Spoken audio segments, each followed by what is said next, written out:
ఆర్థిక శాఖ మంత్రిగా బదులుగా మన మానవ వనరుల శాఖ మంత్రి గారు ఆంధ్రప్రదేశ్ పబ్లిక్ సర్వీసులకు నియామకాలు క్రమబద్ధం అది సిబ్బంది తీరును వేతన స్వరూపమును హేతుబద్ధం చేయు రెండవ సవరణ బిల్లు 2025ను పరిగణలోకి తీసుకునేందుకు అనుమతి కోరుతారు.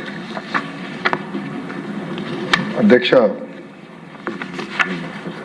ఇది Andhra Pradesh regulation of appointments to public service and rationalisation of staff pattern and pay structure second amendment bill 2025.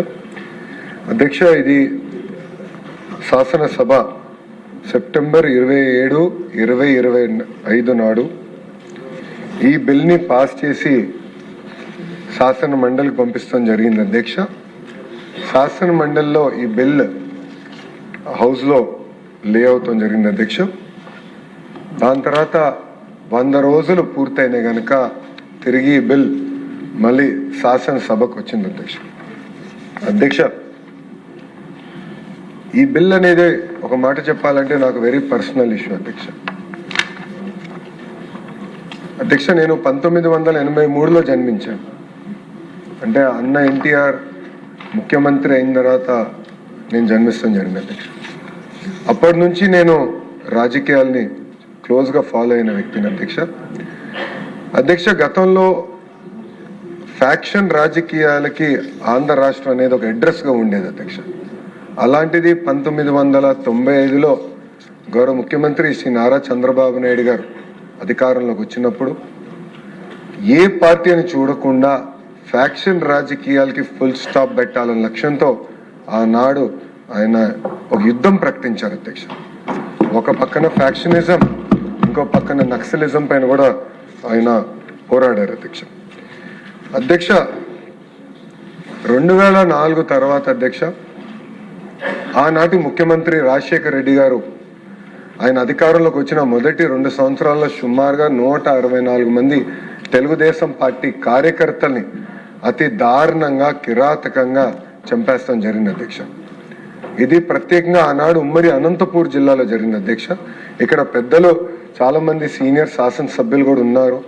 ఆనాడు బృందం వేసి వీళ్ళు వెళ్ళి అక్కడ ఒక కుటుంబాన్ని పరామర్శించడానికి వెళ్తే అధ్యక్ష, ఆ క్షణంలోనే మళ్ళీ ఇంకో ఫోన్ వచ్చి ఇంకో కుటుంబంలో కూడా హత్య జరిగింది, ఆ కుటుంబాన్ని కూడా మీరు కలవాల్సి వస్తుంది, వెళ్ళండి కలవండి అని చెప్పారు. అధ్యక్ష, అలా ఎన్నో హత్యలు జరిగినాయి.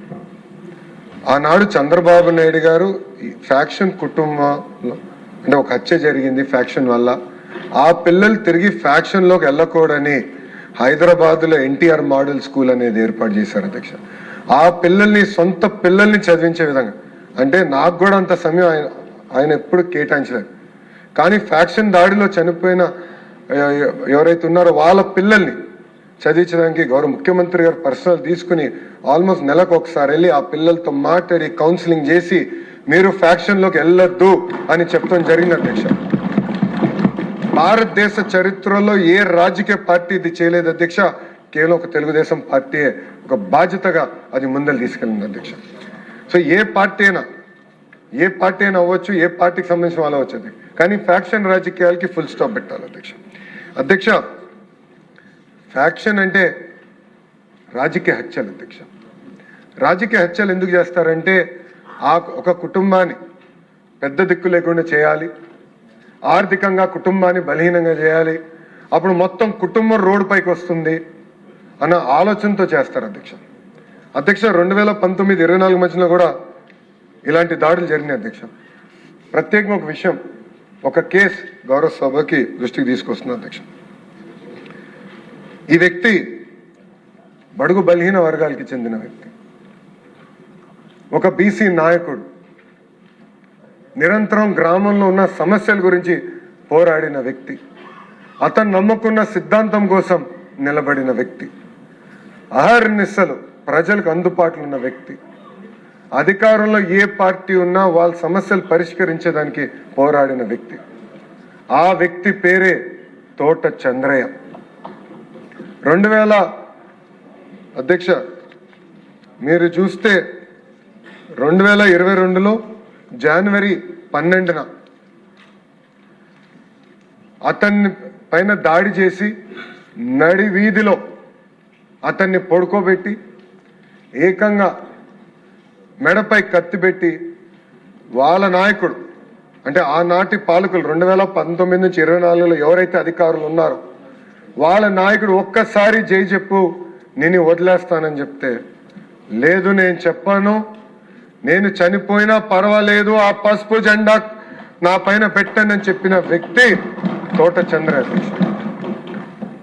ఆనాడు జై చంద్రబాబు నాయుడు జై తెలుగుదేశం అన్నందుకు అతి కిరాతకంగా చంపేశారు అధ్యక్ష. విజువల్స్ ఆంధ్ర రాష్ట్రంలో కాదు భారతదేశంలో ప్రతి భారతీయుడు కూడా చూశారు అధ్యక్ష. ఆ వీడియో రికార్డు కూడా ఉంది అధ్యక్ష. వాళ్ళ అబ్బాయికి ప్రభుత్వ ఉద్యోగం కల్పించాలని మేము చర్చించాం, పార్టీ పరంగా చర్చించాం. కూటమి ఎన్డీఏలో ఉన్న జనసేన పార్టీ భారతీయ జనతా పార్టీతో కూడా చర్చించాం. ఏకంగా క్యాబినెట్లో కూడా నాకు అన్న సమానమైన పవన్ అంతా కూడా కూర్చుని అన్నతో కూడా మేము మాట్లాడితే ఎస్ ఇది మంచి బిల్, మంచి ప్రయోజనం, ఫ్యాక్షన్ రాజకీయాలు ఫుల్ స్టాప్ పెట్టాలి. అది పెట్టాలంటే ఎవరైతే చనిపోయారో ఆ కుటుంబంలో ఒకరికి ప్రభుత్వ ఉద్యోగం కల్పిస్తే అప్పుడు భయపడతారు మన జోలికి వచ్చేదానికి, ఎవరి జోలికి వెళ్ళేదానికి. అందుకే బిల్ తీసుకురావాలని ఆనాడు మేము నిర్ణయించాం. క్యాబినెట్లో డిస్కస్ చేసాం, క్యాబినెట్ ఆమోదం తెలిపింది, శాసనసభకి తీసుకొచ్చాం. నేను చెప్పినట్టు అధ్యక్ష సెప్టెంబర్ 27, 2025న శాసనసభ ఆమోదం తెలిపింది. అటు కౌన్సిల్కి పంపిస్తే కావాలని బడుగు బలహీన వర్గాలకి చెందిన ఒక వ్యక్తికి ఉద్యోగం ఇచ్చే లక్ష్యంతో ప్రభుత్వం ఉంది. ఇది ఆపాలన్న లక్ష్యంతోనే ఆనాడు అక్కడ కౌన్సిల్లో ముందరికెళ్లకుండా మేము ఒకటే చెప్పాం, బిల్ని రిజెక్ట్ చేస్తారా చేయండి, మేము ఇక్కడ పాస్ చేసుకుంటాం, ఆ హక్కు మాకు ఉంది హౌస్కి అని చెప్పాం. కానీ పాస్ చేయకుండా పెట్టారు అధ్యక్ష. కానీ ఒకటే అధ్యక్ష, ఎవరు ఆపలేరు. ఇది ఒక పవిత్రమైన బాధ్యత. ఈ బిల్ తీసుకుంటే ముందరికెళ్ళేదానికి ప్రభుత్వం సిద్ధంగా ఉంది. ఇది ఈ తోట చంద్రయ్య కుటుంబానికి అన్యాయం కాదు, ఆంధ్ర రాష్ట్రంలో ఏ కుటుంబానికి ఇలా అన్యాయం జరగకుండా లక్ష్యంతో మేము ఉన్నాం అధ్యక్ష. ఈ బిల్ని అందుకే తిరిగి మళ్ళీ శాసనసభ ఏకగ్రీవంగా పాస్ చేయాలని ఈ సభాముఖంగా నేను మిమ్మల్ని అందరినీ కోరుతున్నా అధ్యక్ష. ఇది ఒక ఫేవర్ కాదండి, ఒక చారిటీ కాదండి, ఇది ఒక బాధ్యత అండి మనందరిది. మనందరం ఇది ఒక బాధ్యతగా తీసుకోవాలి. ఫ్యాక్షన్కి ఫుల్ స్టాప్ పెట్టాలి. ఇలాంటి కుటుంబాలను ఆదుకోవాల్సిన అవసరం మనందరి పైన ఉంది. అందుకే శాసనసభని ఏకగ్రీవంగా ఈ బిల్కి ఆమోదం తెలపాలని గౌరవ సభ్యులందరినీ నేను కోరటం జరుగుతుంది. రమానంద్ రెడ్డి గారు అన్ని ఎమోషన్ బాగా వచ్చింది సార్, మినిస్టర్ గారు ఆల్రెడీ వివరణ ఇచ్చారు. మీరు పాయింట్స్ ఏమని చెప్తే చెప్పండి.